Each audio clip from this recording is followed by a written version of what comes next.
Alright, so finally gotten a little bit caught up. Um, just had like a lot of local and semi-local builds here, and doing a lot of local sales of just stuff I've had. So I got this thing cleaned up, all the landings. Went ahead and put the the new push terminals on it. Got the gap all cleaned up. This thing got pretty beat up, well a little bit anyways in shipping.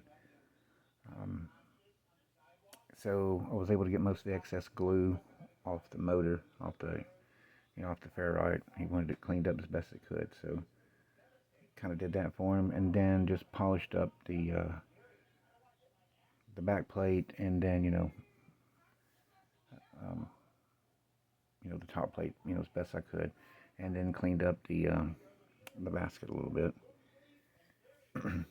So just wanted to go over the parts we're going to put in it versus what was in it, stock. So I think what I'll do is kind of go over this. Um, when this is stock, they say it's about 14 millimeters of X-Max. That's inaccurate based on the wind height of the coil that was in this. So if you take the wind height of the coil, measure your top plate thickness and do the math, I think it comes out to about 12 and a half, So the other thing is where they use the spider adapter that's in here. It has a lower spider that's, it's on the landing, and then a space spider on top with the leads, and both of those spiders are quite stiff. Um, that's none of the ones I've built I've used the stock spider adapter. Now I thought about taking it apart, using part of it that once I put these spiders in, just put it back, a portion of it back on, and glue it to it, and then put the bolts back in it. But I mean, I don't need to. So the cone that was on it, I think they're like non-press. Um, it's a real lightweight cone, but has a real thick, wide roll, and the foam is pretty dense on it. So, and also the coils that's in these are CCA. They're copper-clad aluminum coils. This thing I think is like 130 grams or something is the moving mass on this, which is pretty light. The way it comes stock. So what I'm going to be using is an American-made high-temp copper coil. As you can see, it's pretty fat compared to what was in it. It fills the gap up quite a bit more. It's a lot heavier than the aluminum coil, but as you can see, it fits the gap, really nice. And typically it's going to sit about right there, so you don't have to worry about it bottoming out. I think this is like 6 millimeters greater winding height on it over stock. So it should, well, it'll definitely give it a little more, X-Max. I'm going to be putting 2 spiders back in it, as you can see, I'm going to use these are, they're not stiff and they're not soft either, they're like a medium stiffness on it. And then I'm going to use, the same thing but with leads. I'm going to stack them instead of spacing them. I'm going to stack them together, So then I'm going to use this particular tall roll.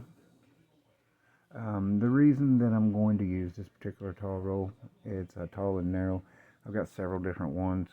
I'm using this one because the cone body is a little deeper, and I've already tested everything. So once the spider is, on the landing, this cone comes down to about a millimeter or two from touching the spiders. So it'll give me, just enough to make a nice channel there to put a glue bead in there for the triple joint. And then, like I said, we're going to top it off with, carbon fiber dust cap. And I'll probably resin the back of the dust cap to add just a hair bit of weight. I may even add a little bit of weight to it. I'm not sure yet. So I went over this before, we'll be putting, these spiders in. And the reason that they space those spiders out on that is to use that lower control spider, the winding height on the coil.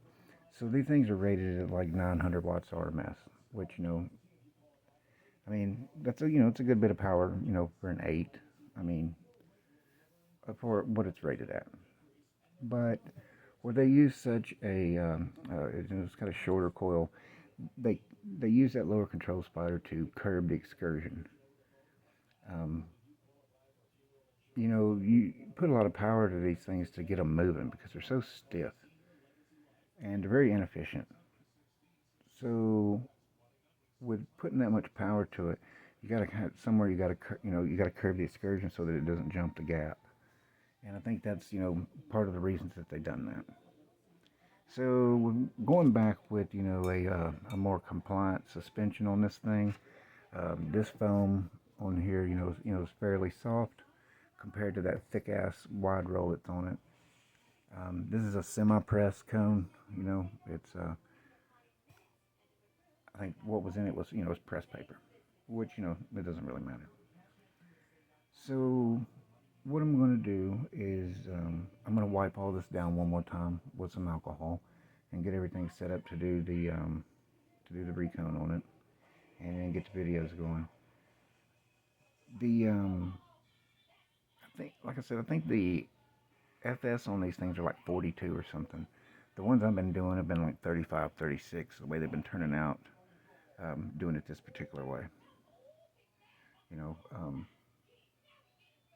with the heavier coil, a more compliant suspension, even with the more compliant suspension and so forth, it should bump the sensitivity up a little bit, which will help. Won't need as much power to get it moving all the way around. So anyways, like I said, I'm going to go ahead and just prep all this stuff one last time, clean it up, and blow the gap out one more time, because I've already cleaned it. I'll just blow it out one more time. And then I'll see you guys on the next one when I'll start doing the recone process of it.